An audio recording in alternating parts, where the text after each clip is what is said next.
Sabudana pudding. Sabudana pudding. Yes. మరి దానికి కావాల్సిన పదార్థాలు తీసుకొస్తారా? తీసుకొచ్చేస్తాను అమూల్య. ఓకే, ఇంగ్రీడియంట్స్ తీసుకొచ్చేసాను అమూల్య. ఓకే. సో మెయిన్ వచ్చేసి మనకి సాబుదానా. ఎస్. సాబుదానాన్ని మనం నానబెట్టుకొని తెచ్చాం. తీసుకొచ్చేసాం. అండ్ మిగతా ఏంటి? ఇది వచ్చేసి మనకి coconut milk okay, and elaichi. Elaichi, coconut milk. Yes. Ingredients చాలా ఈజీగా ఉన్నాయి. Correct. మీరు చెప్పినట్టు యాక్చువల్లీ ప్రాబ్లం ఫేస్ చేసే వాళ్ళకి ఎక్కువ చేసుకునే ఓపిక ఉండదు. సో ఇలాగ సింపుల్ గా ఉండాలి, వాళ్ళకి ఉపయోగపడేటట్టు ఉండాలి. కరెక్ట్. ఓకే, మరి ఈ ప్రాసెస్ ఎలా ఉంటుంది? స్టార్ట్ చేసేద్దాము. ఫస్ట్ మనం సాబుదానా అనేది బాయిల్ చేసుకుంటాం అనమాట. అలాగే స్టవ్ వెలిగించేయండి. ఓకే.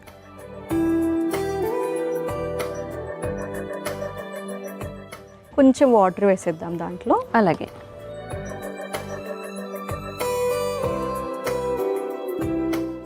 సరిపోతుంది. ఓకే. ఓకే, ఇప్పుడు సాబుదానా కూడా వేసేద్దాము.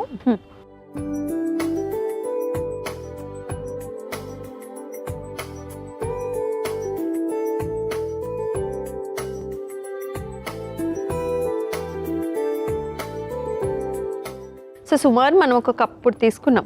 ఎస్. ఇవి ఎంతసేపు నానపెట్టుకోవాలి? నార్మల్గా అయితే మనకి ఎక్కువగా నానాల్సిన అవసరం లేదు సాబుదానా.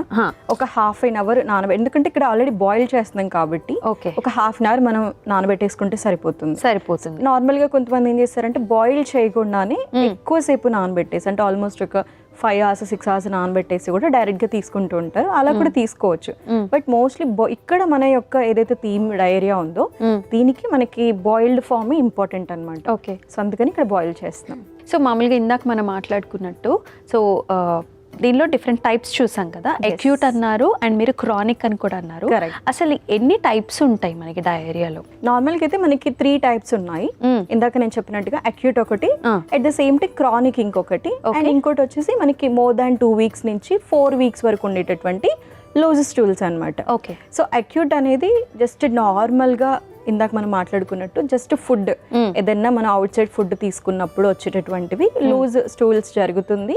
అండ్ నార్మల్ గా వెంటనే మనం కొంతవరకు మెడికేషన్ తీసుకున్నా అండ్ ఫుడ్ కొంచెం చేంజ్ చేసుకున్నా కూడా సెట్ అయిపోతుంది అనమాట. అండ్ నార్మల్ ఇంకోటి వచ్చేసి మనకి 2 weeks నుంచి 4 weeks వరకు ఉండేటటువంటి ఏదైతే మనకి డయేరియా ఉంటుందో ఇది బికాస్ ఆఫ్ ఫుడ్ ఉంటుంది. ఎట్ ద సేమ్ టైం మన యొక్క ఇరిటబుల్ బవెల్ ఏదైతే ఉంటుందో దానికి సంబంధించి గట్ రిలేటెడ్ ఏదైనా హెల్త్ ఇష్యూస్ ఉన్నప్పుడు కూడా, అంటే ఇంటర్నల్ ఇన్ఫెక్షన్ ఉన్నప్పుడు. Yes. Okay, correct. At the same time last chronic అని చెప్పి మాట్లాడుకున్నాము. దిస్ ఇస్ లైక్ సీవియర్ అనమాట. ఓకే. దీంట్లో స్పెషల్లీ మాట్లాడుకుంటే ఈవెన్ మనకి బ్లడ్ స్టూల్స్ కూడా అబ్జర్వ్ చేస్తూ ఉంటారు వాళ్ళకి. స్టూల్స్ లో ఈవెన్ లూజ్ స్టూల్స్ తో పాటు బ్లడ్ స్టూల్స్ కూడా వచ్చి ఉంటుంది అనమాట. So this is like severe. ఖచ్చితంగా డాక్టర్ని కన్సల్ట్ చేయాలి.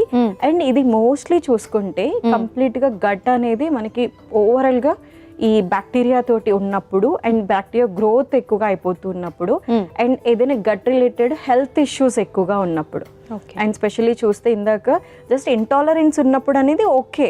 బట్ సిండ్రోమ్ ఏదైతే ఉంటుందో ఇరిటబుల్ బవెల్ సిండ్రోమ్, ఏ ఫుడ్ తిన్నా కూడా వాళ్ళకి పర్టికులర్ గా ఈ పలానా ఫుడ్ తీసుకుంటేనే బవెల్స్ లూజ్ ఉంటుంది అనేది ఏమి ఉండదు. ఎలాంటి ఫుడ్ తీసుకున్నా కూడా వాళ్ళ డైజెషన్ అనేది వీక్ అయిపోయి ఉంటుంది కాబట్టి ఏది తిన్నా కూడా వాళ్ళకి లూజ్ స్టూల్స్ అనేది చాలా వెరీ కామన్ గా చూస్తూ ఉంటారు. బ్లడ్ స్టూల్స్ అన్నట్టుగానే సీవియర్ పెయిన్ ఉంటుంది, బ్లోటింగ్ ఉంటుంది, గ్యాస్ట్రిక్ ఉంటుంది, ఏది ప్రాపర్గా తినలేరు. మెయిన్ గట్ కరెక్ట్గా ఉంది అంటే అన్ని హెల్త్ ఇష్యూస్ సెట్ అయిపోతాయి. ఇప్పుడు అది ప్రాపర్గా లేనప్పుడు ఆబ్వియస్లీ ప్రతిదీ కూడా ఇంబ్యాలెన్స్ అయిపోయే ఛాన్స్ ఎక్కువ ఉంటుంది అనమాట. సో మూడ్ ఖరాబ్ అయిపోతూ ఉంటుంది, స్ట్రెస్ పెరుగుతుంది, దానివల్ల డిప్రెస్ అయిపోతూ ఉంటారు. అసలు ఏం జరుగుతుంది నాకు, ఎందుకు ఇలా అవుతుంది, ఏం తినలేకపోతున్నాను అని చెప్పి అని ఎక్కువగా భయపడుతూ ఉంటారనమాట. సో ఇది ఖచ్చితంగా మనకి ఎండోస్కోపీ చేస్తారు, అసలు ఏంటి ప్రాబ్లం ఏంటి అని చెప్పి చూస్తారనమాట. కొంతమందికి అల్సర్స్ ఉన్న వాళ్ళకి కూడా మనం ఈ బ్లడ్ స్టూల్స్ లూజ్ స్టూల్స్ కూడా మనం చూస్తూ ఉంటాం. డియోడినల్ అల్సర్స్ అని కూడా అంటూ. Yes, correct. అండ్ ఇంకొకటి ఇంకా సీవియర్ ఫైనల్ స్టేజ్ చూసుకుంటే కోలన్ క్యాన్సర్.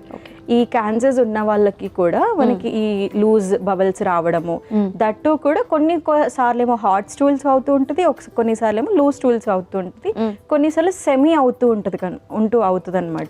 సో ఇవన్నీ కూడా మనం అబ్జర్వ్ చేసుకుంటూ ఉండాలి.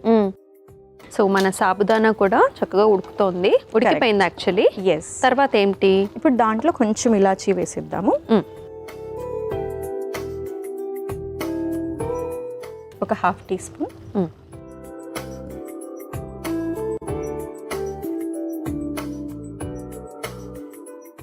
ఇప్పుడు మనం గ్యాస్ ఆపేసి కట్టేసుకొని కోకోనట్ మిల్క్ వేసేస్తున్నాం. ఓకే, సో మొత్తం కొంచెం కూల్ డౌన్ అయ్యి. ఎస్.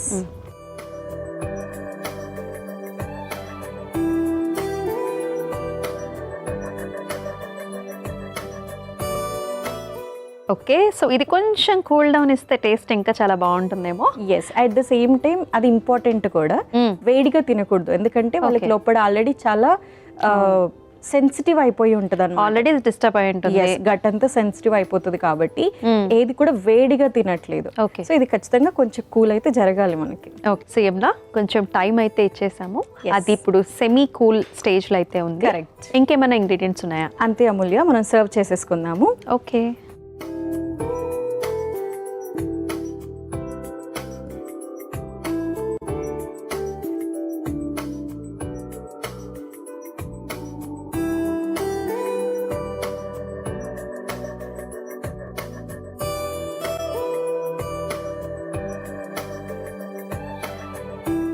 సో అయిపోయినట్టేనా? ఎస్ అమూల్య, మన సాబుదానా పుడ్డింగ్ అయితే రెడీ అయిపోయింది. ఓకే, సాబుదానా పుడ్డింగ్ అయితే రెడీ అయిపోయిందండి. మరి దీనికి కావాల్సిన పదార్థాలు అలాగే తయారీ విధానం మరొకసారి మీకోసం. సాబుదానా పుడ్డింగ్కి కావాల్సిన పదార్థాలు: నానబెట్టుకున్న సగ్గుబియ్యం, ఇలాచీ పొడి, కొబ్బరి పాలు. సాబుదానా పుడ్డింగ్ తయారు చేసుకునే విధానం: ముందుగా స్టవ్ ఆన్ చేసి పాన్లో నీళ్లు, నానబెట్టుకున్న సగ్గుబియ్యం వేసి ఉడికించుకుని అందులో యాలకుల పొడి, కొబ్బరి పాలు వేసి కలిపి గోరువెచ్చగా అయ్యేంత వరకు చల్లార్చుకుని సర్వింగ్ బౌల్లోకి తీసుకుని సర్వ్ చేసుకుంటే సాబుదానా పుడ్డింగ్ రెడీ.